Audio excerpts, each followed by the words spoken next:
Hi, everybody, and welcome to another episode of A Real Point of View. My name is Greg Morgan. I'm your host. I'm the Real Movie Guy, and I'm joined by two other internet film critics. I have the movie maven herself, Miss Karen D., and I have the man who doesn't pick a bad film, Mr. Stephen C. Good evening, you guys, and welcome to the show today. So what's the subject of our show tonight? Well, what I thought it would be a good thing to talk about is just the state of movie going these days, because the whole idea of movie going has been subject to disruption because of the growth of subscription services and also just the impact of streaming services like Netflix, Amazon Prime Video. Those are just two of the main examples, sort of providing a catalog of movies. They may not be in the movie theaters, but it is sort of created like this whole market of like movies that you want to go see, that you think are theater worthy, versus the movies that you can stick.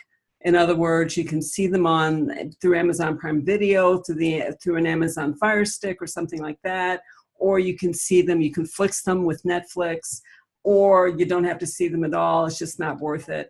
Our movie theater prices seem to be going up, and theaters are sort of altering what they do to entice people into the movie theater with providing like food, like wait service, a higher end food, lounge chairs, and things like that. So all of this, and from what I've read in the news, we still have like an entire movie going industry that's sort of struggling a bit. And it's really been disrupted by the advent of subscription services like MoviePass and Cinemia and the AMC subscription service, which recently launched. So I think we should just talk about what it means to go to the movies today and how we feel about that and what we think about the subscription services and what we think about being able to stream movies in terms of what that means for movie theater box office, because those kinds of things certainly kind of have an impact on our jobs as movie critics. Well, one of the things I wanted to mention just very briefly is looking at the past as a collective thought. One of the really cool things about movies in the past was you could go to this big theater, get to sit in this really dark place and see this humongous screen and see all the wonderment that it provided. And of course, as time progressed, those things got better with better Adobe sound and better surround sound and all that. And the other really cool thing in the past was going to the drive-in and the iconic roll your window down, halfway put the old microphone on there or receiver so you can listen to, or transmitter so you can listen to the sound that's coming from this even more enormous size screen where all these cars are parked to watch. That seemed to be a really cool thing in the past. And one of the things that was really fun about going to the movies, if you're outside, you can kind of lean on your car or lay on top of your car if you were little kids, like we did as kids.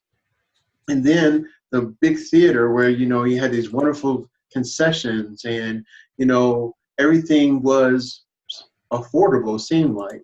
So we went from that to technology. Technology has changed the way that we view and watch films anymore. So just briefly, what was it about that drew you guys to see films either at the major movie theaters or at the drive-in? Well, I've never actually been to a drive-in, so.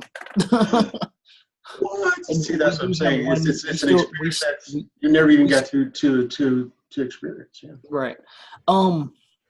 Which I've always wanted to experience a drive-in, and we actually still have one in town. So, but I've just never taken the time to go. But the one thing about a movie experience is there's certain movies that are larger than life. when you go to see them. They leave an impact on you. They leave an impression. Movies that I choose to go to the movie theater and see are I'm committed to a franchise. I'm following it. I'm very for instance, for me, the John Wick franchise. Every John Wick movie that they're going to put in the theaters, I'm probably going to go see in the theaters, because that movie to me is so well done. It's so well choreographed. All the music and action and storyline that comes with the movie are so compelling that I want to see it on this larger than life screen. I don't have any problems with watching movies that I've already seen. When it comes to the small screen, Netflix, things like that. But there's just things that I want to enjoy with that sound radiating around you, where you kind of get a little bit more fuller experience in the movie theater. But then there's movies that they're doing in the movie theaters now that really just aren't drawing that attention and getting people to go. The horror movie industry has had to adjust and change completely from what they're doing, because they were taking such nosedives when moving these movies to theaters. And now they have a lot of them that are especially foreign movies that would normally come over here and go to theaters. They're going to Netflix, Hulu, and you're getting experience from that.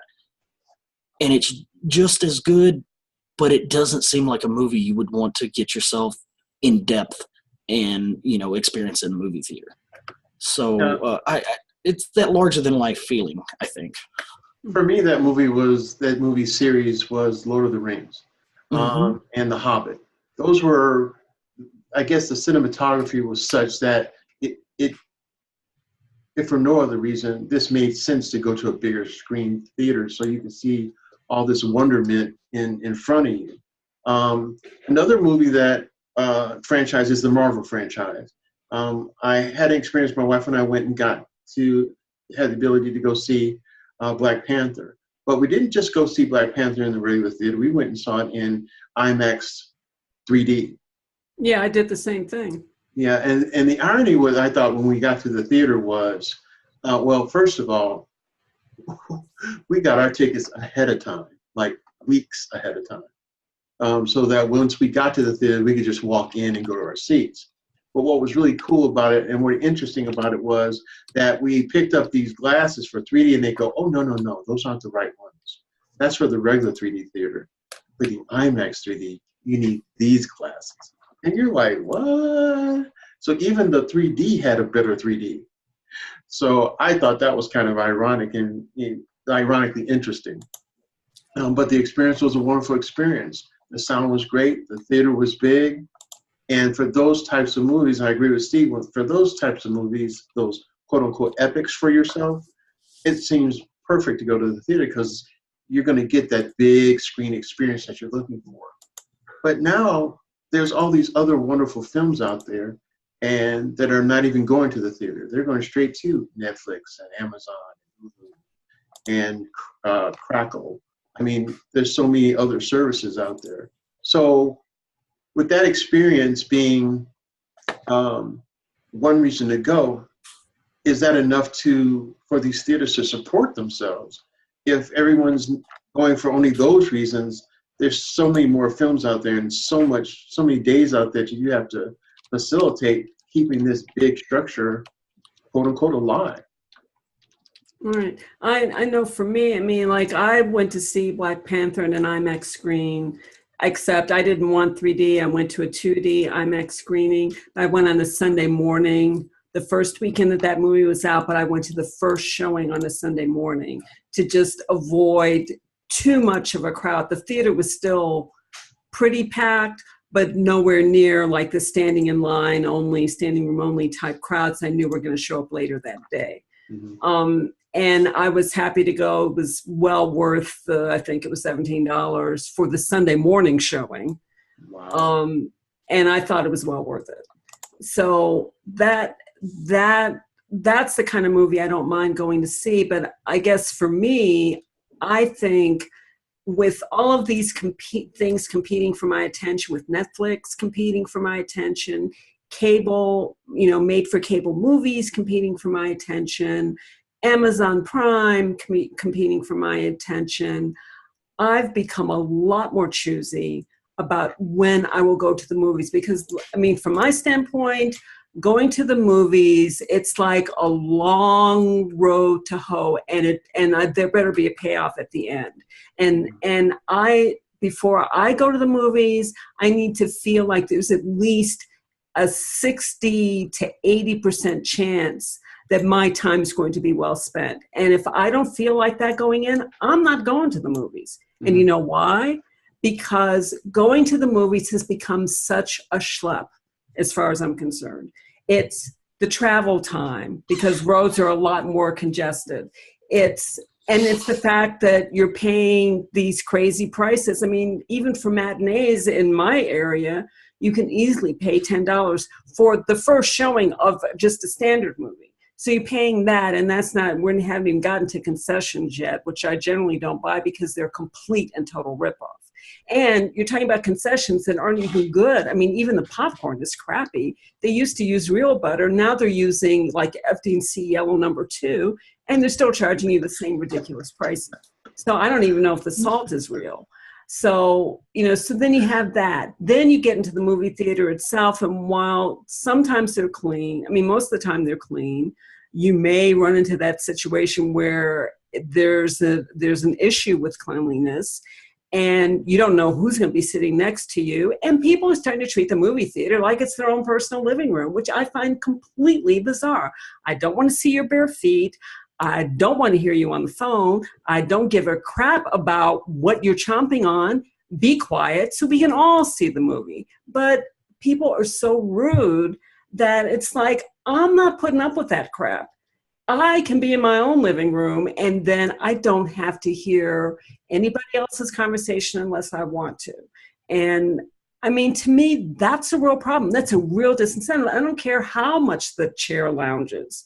I don't care if it massages me while I'm watching the movie. That is a lie. Well, I don't care. But if somebody is, on their cell phone, or there's a light because they're texting, or they're throwing trash around, or they've got their shoes off, and Lord knows the feet haven't seen the bath in a while, I'm not happy. I'm not paying for that unless it's really, really, really worthwhile. And that's a whole big thing about. And that's a whole big thing about the draw, is without those issues, or I should say, you have none of those issues when you're at home. And the other thing is, you can pause it if you need to go to the bathroom. You can pause it if you need to go to the refrigerator and get something. You can pause it if you're popping your own popcorn on the stove or inside the stove, whatever, the microwave, whatever it is that that experience is for you. So that in itself is a draw. That's why things like Netflix and Hulu and Amazon are doing so well, because without having to deal with all those hassles, you can do things from the comforts of your home, on your couch, watching TV, eating food at your dining room table, and still being able to see the movies that other people are seeing in the theater. That's got to be hard on the movie industry in general, because especially the theaters, because now fewer and fewer people feel the obligation to have to go. And if it's only epic movies you're going to see, heaven help the movie theater, they better have one, or else they're going to be losing a lot of money. Right. And also, how often do you have epic movies? That's one thing I was going to say too, is you have the movie theaters now that are so flooded with so many different things. Everybody's making a movie now, and there's the same company pumping out 3 or 4 movies in the same month or during the same time frame. Well, we'll say the same 2-month setting, where you have everything kind of running together. Then maybe you only have in that 2-month setting one night to go out. And now the movie business is pumping out these 4 movies that they're trying to go get people to see, but there's only, I got to make a choice, and that's the only one I'm going to see, and you're not going to get my money off the other for the other 3. Mm-hmm. That's kind of why I do like the AMC Stubs idea. Maybe you, in the 2 months, you only get to go out once, but you go to the 3rd month and you can go out 3 times. And before you jump there, Steve, okay. Explain what that experience truly is. and that way we can get a better understanding of what you Okay. buy 1 month, 2 months. The AMC stubs, which Karen can talk about the Movie Pass because she actually has a lot of information when actually dealing with Movie Pass. But the AMC stubs is you can sign up for it's $19.95 a month. You can sign up for a 12-month. It actually has a minimum of a 3-month commitment. So if you get that little trial and error phase for the 3-month commitment. And this says there's still blackout dates. There's still, it's got a listing of the movies that you can see, but the benefits reset every Friday morning, and you can check the latest movies every week to see what movies are going to be showing, and you can go 3 times a week. Okay, so this is actually physically going to the theater. This is actually physically going to the theater. You do not have to buy concessions. You do not have to do anything crazy like that. But you still get to choose from the slate of movies. So they're kind of limiting you without really limiting you. And you can go 3 times a week. You went and saw a movie. Let's say you went and saw Infinity War. Okay. Let's say Infinity War just came out. You thought it was one of the best movies you've ever seen. Man, I want to go back and see it again, but I don't want to pay the extra. Don't pay the extra. Go back and see it again, still on the Movie Pass, because you get to see 3 free movies this week. Now, I'm sure they're still expecting you when you come in. You want to sit down. You want to enjoy yourself. You want to drink. You want popcorn. You want, to munch a bunch of crunch munch or anything like that. But you don't have to. You've already paid for your ticket. You've already done everything that they've asked of you for this setup. So you go see Infinity War 2 more times. Jurassic World came out. If I wasn't a part of the Stubbs program, but having known about it now, I really enjoyed Jurassic World. I thought they did a great job with the story. I thought it was way better than Last Jedi in being a complete second movie to lead into another tier movie. You throw dinosaurs up on a screen, I'm going to be happy. It doesn't really matter what I'm going to see. But I would like to go see it again, but I'm not really feeling paying the next, $12 to $16 to go see it again. So this would help me where, hey, during this week, Jurassic World, maybe it's not next week, but maybe the week after Jurassic World gets put back on their slate of movies. So you get to go see it again. And and there's 4 weeks in a month. You can go see 12 movies in a month, and you only got to pay $20, plus tax, $22. And it doesn't matter what you're doing. That is an incredible deal that you don't have to worry about if you just go see one movie, because you spent $20 to go see one movie during that period of time, which was going to cost you $16. It was $4 more, and you could have gone anytime and you haven't got to pick a specific day. Or you could have seen 2 movies for that same amount of money, or 3 movies, or up to 4 movies. And you could see a triple feature. You have the day off. You want to go to the movie theater because you love going to movies, and that is what you want to do that day. That is what your friends want to do. You're going to see a marathon or whatever it is. Guess what? If those movies are being shown that day, you can see a triple feature that day. So I have a question. Is this for any theater or only the AMC theaters? I believe this one is just for AMC theaters or any theater accepting the AMC stubs. It's AMC theater, so right. they're the only ones accepting those stubs. Let me ask you this, Karen, since we're going to talk about Movie Pass, I presume. Is Movie Pass for multiple theaters companies? Or is it Yes, it's not limited to a specific chain. Okay. So any chain. But what we've been saying before about when or how we would go to the movies, I guess, it would be, I wonder how much of our audience agrees with what we've said. I mean, people have different movie-going habits, and there are people who they'll go to the movies every week. They'll see a lot of the first-run movies that'll come out because it's a date night, or because they're just real movie buffs, or maybe there's like a family member who they share that experience with. I mean, for me, like I said, movie going is becoming less of an opportunity, more of like, this has really got to be worth it or I'm not going to go. this is where having a subscription service sort of changes the whole dynamic, because now you have a situation where if you've got this subscription, it's not, you don't have to make this investment decision. Now it's like a huge investment to me. But with a subscription, like with Steve, it's not so much of an investment, because you want to see Jurassic World at AMC, wherever, and then you want to see it again, you can see it again, and you've only paid for it once. And then if some other movie comes along, you want to see that, you can do that. And when MoviePass first came on the scene, it was a very boutique sort of thing that was just sort of like investors knew about it or whatever. But I believe originally it cost like about $50 a month and unlimited movies, but you were paying $50 a month. That's $600 a year. So you really had to be a major movie fan or fairly affluent to engage in that. So their subscriber growth was very limited, and, you know, end of story. Then they decided to change their business model, and the company was bought out by two major investors that were data analytics companies and still are. And so they decided to change the whole business model and go from $50 a month. They dropped down to $9.95 a month.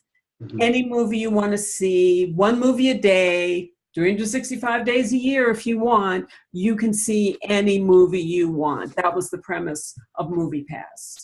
And when I bought my MoviePass subscription, it was as a Costco member. And Costco last year around the holidays offered a MoviePass subscription for 1 year for $90, which is actually less than $10 a month. So you were even going to save like another $30 off of the regular price of a MoviePass subscription. So I bought into it.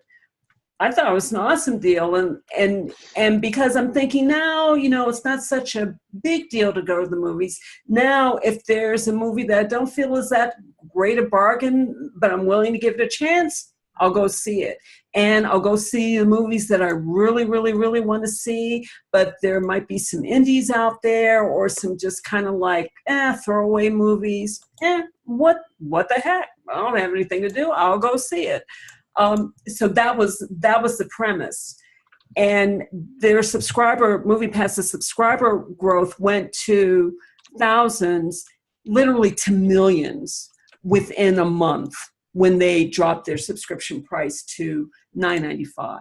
Mm-hmm. And the problem was that their business model, apparently it's not sustainable. It seemed to be sustainable, but when they started out, it was like, okay, they were going to pay full price for tickets from the movie theaters. You get a debit card, and when you go to the movies, you get within range of the movie, you check in, then you give the debit card at the window, they swipe it, and that card is debited whatever the price of the movie is. So you might pay, say, $9.95 a month, but if you've picked 7 o'clock on a Saturday evening to go to a standard 2D movie, because those are the only movies you could go to. You couldn't go to 3D or IMAX, but otherwise you could pretty much go. But if you go on a Saturday night and say you're in New York City, that movie is $16 or maybe even $20 for that evening show. And that's what MoviePass paid the theater, but you paid MoviePass $10 a month. There's no way that math adds up for sustainability. So that is the issue with MoviePass. Right now, they are on a major roller coaster from an investor standpoint. I read a couple of news articles about how at one point their stock price was $800, is now at 5 cents or maybe 4 cents a share. Wow. 4 cents a share.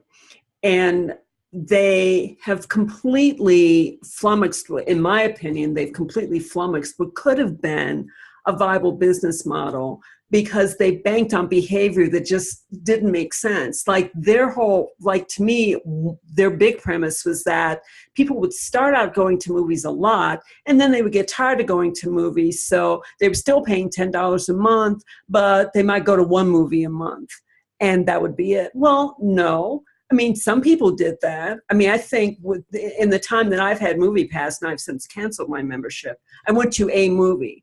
I'm the person that MoviePass wanted. They wanted to make money off of people like me who still didn't quite get to the movies, but they got their money.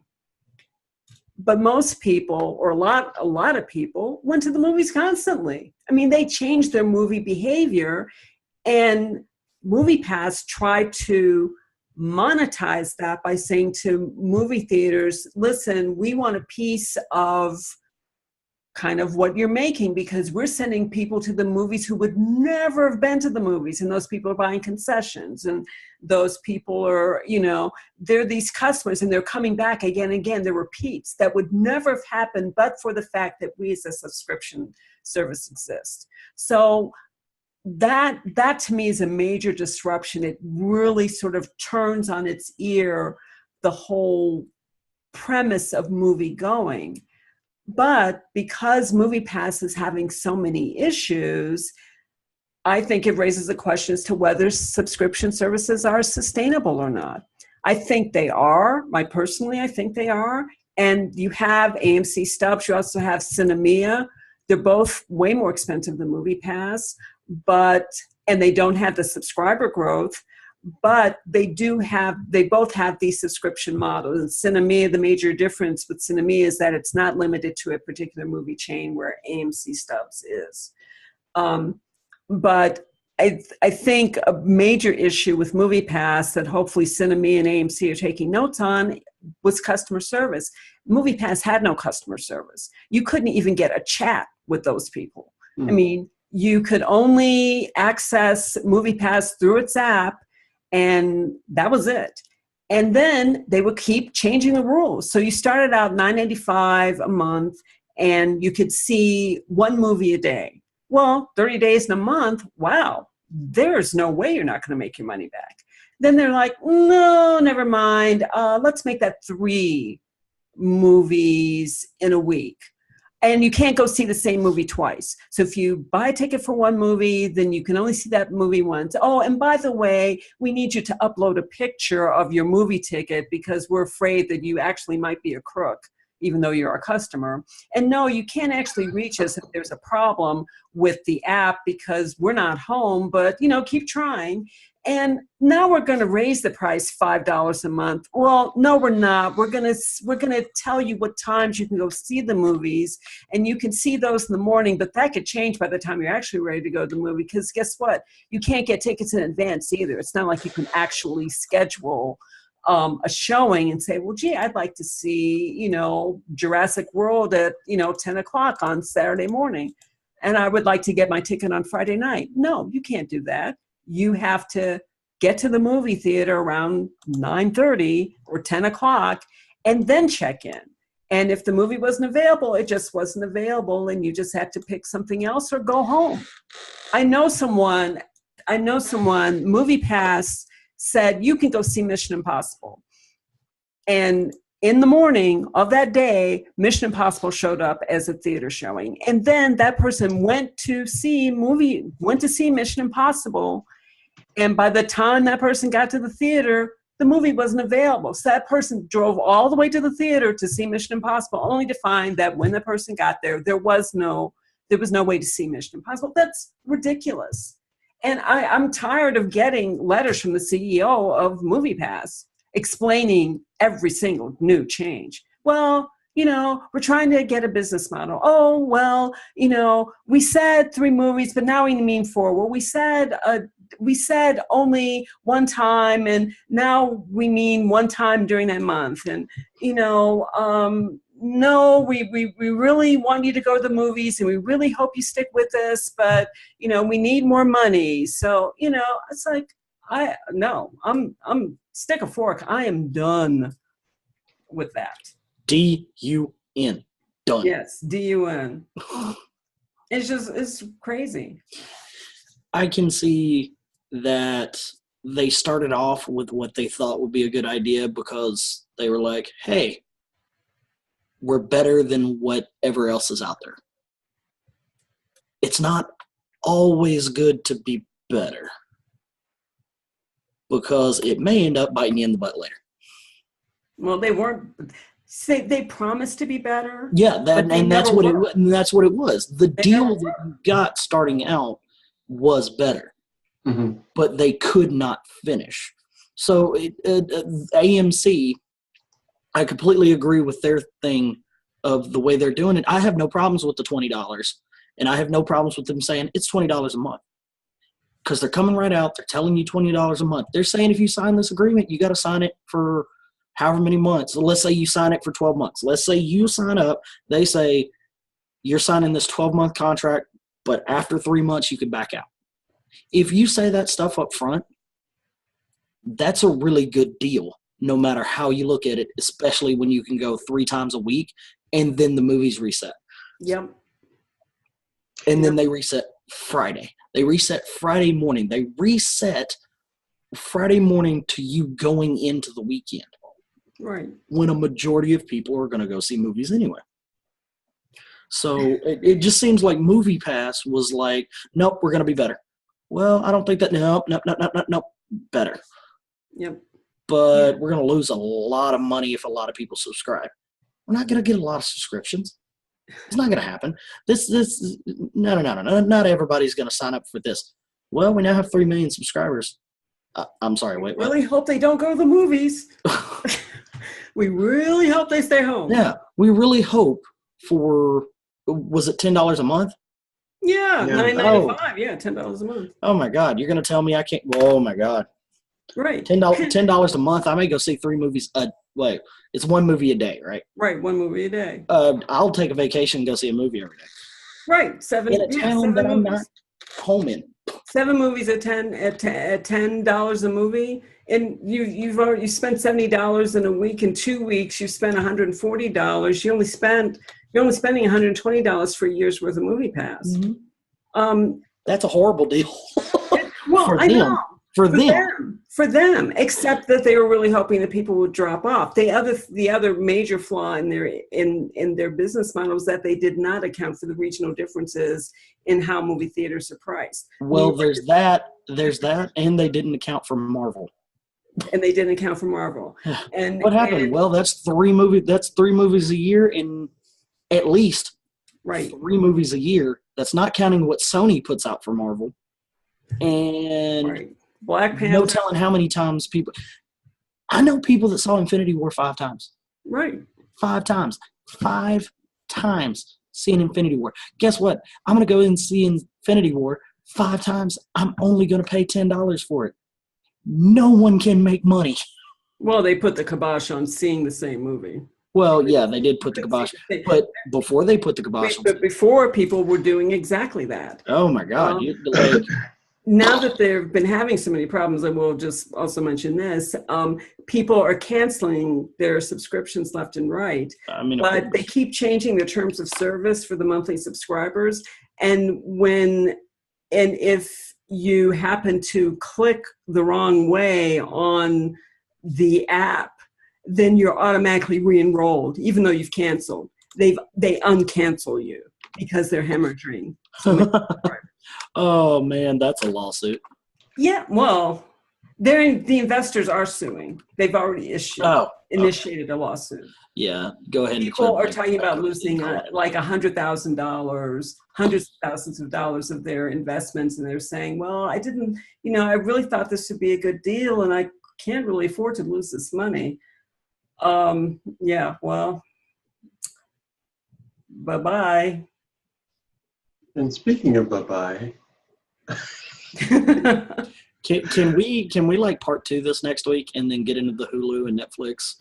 I think we should, because just like anything else, we are going from the thing out here that doesn't seem to be working to something that actually is working, and something that people are actually enjoying from their homes. So let's do that.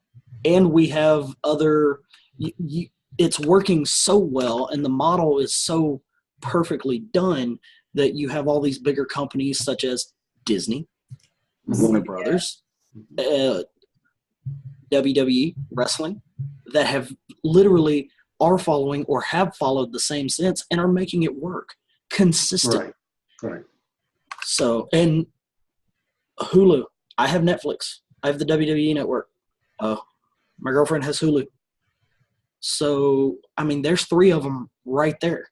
I have Hulu, I have Amazon Prime, and I have Showtime through Hulu. When Game of Thrones comes back on, I'll have HBO Now for like 9 weeks.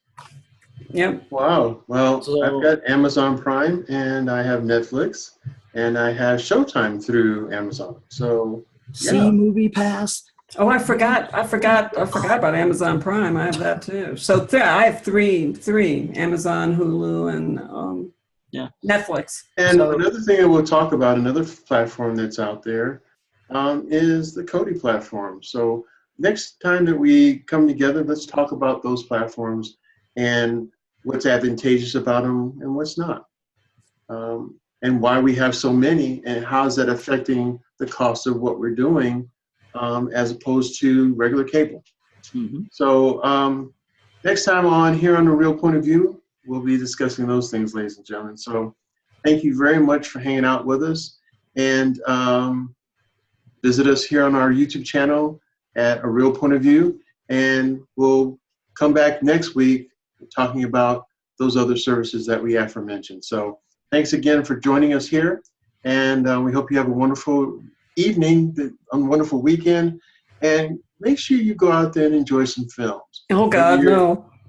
Whether you're out at the major theater or if you're just enjoying it from home. So thanks again for listening, and you guys have a good night. Take care. See you guys in the after room, in the green room.